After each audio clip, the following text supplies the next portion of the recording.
Hi everyone, welcome back to the channel. In today's video, we're going to be changing the brakes on this 2015 Subaru Crosstrek. First off, we're going to lift up the car and remove this wheel. That'll expose the brake housing.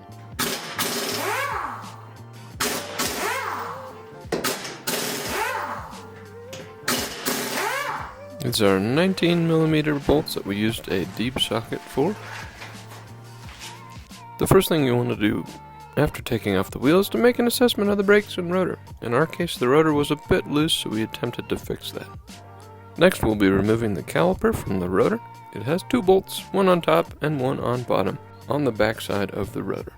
Here's a closer look at those two bolts, the top bolt and the bottom bolt.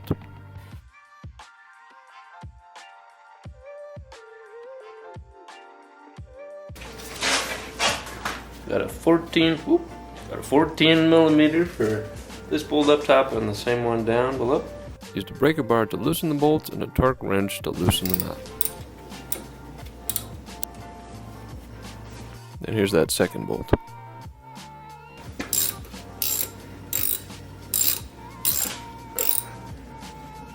And you'll notice those rubber pieces. Go ahead and push those out of the way in order to remove the caliper from the housing.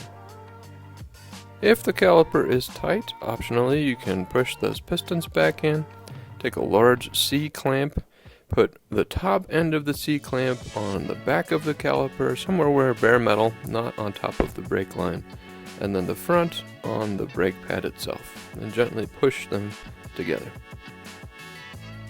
Once the piston's pushed back in, you can take off the C-clamp, then the caliper will come off easily. Once you have your caliper off, either put a box underneath it, or like we did here in the video, take the C-clamp and mount it to the strut. Either way, the goal is to take the pressure off of the brake line. You don't want the caliper hanging off of it. Next, you'll take a picture of the brake pad, just so that you'll have it as a reference point. Next, remove the brake pads, pull them out gently.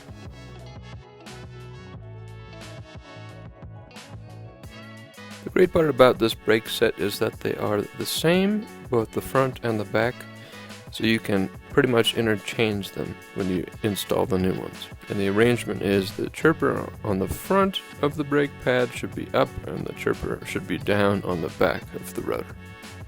Next, we'll remove the two 17mm bolts that attach the caliper housing to the rotor. Again, we'll use a combination of a breaker bar and a wrench in order to get those loose. So here's the first one, and here's the second one.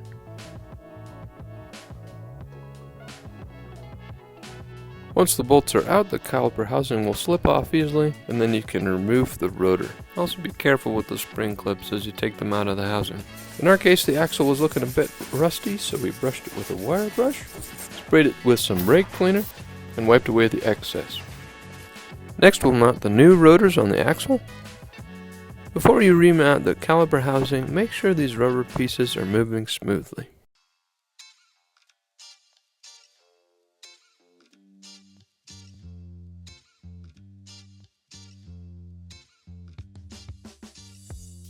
Next, take the spring clips that hold the brake pads in place and scrub them with the wire brush.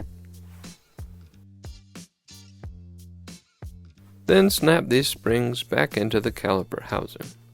Again, you can use that reference picture from earlier just to make sure you have those arrangement correctly.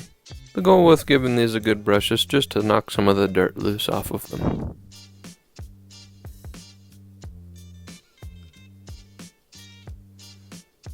Once those springs are reattached, you can clean up your space a little bit with a little bit of brake cleaner, just a smidge though. Next, you'll install your brake pads. If you need help remembering how to install them, refer to your reference picture that you took earlier. Once again, the chipper goes on top for the front brake pad and it goes on bottom for the rear brake pad. Either way, they should follow the curvature of the rotor. Next, we'll reinstall the calipers. If the pistons are still out, take a pry bar, lay it on top of the pistons, and use that C-clamp from earlier to press the pistons back into the caliper. The caliper should slide right into that caliper housing. Then reattach the bolts from before to secure the caliper to the rotor. Here's that look from earlier. Just as a reminder, all these bolts should be reattached.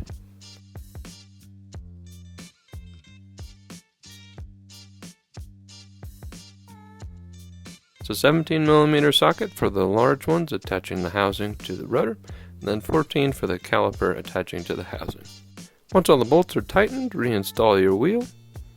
Again, you'll want a 19mm deep socket.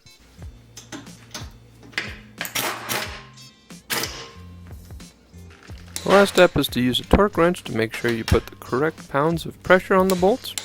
Here we set it to 80 pounds, and that seems to be the right amount of pressure. Alright, all that's left to do is to do that 3 more times, and you'll have it all set. With that said, I hope you enjoyed this video. I hope it's helpful. If you liked it, please give it a big thumbs up, and if you haven't done so already, subscribe down below, and I will see you in the next video. Totally.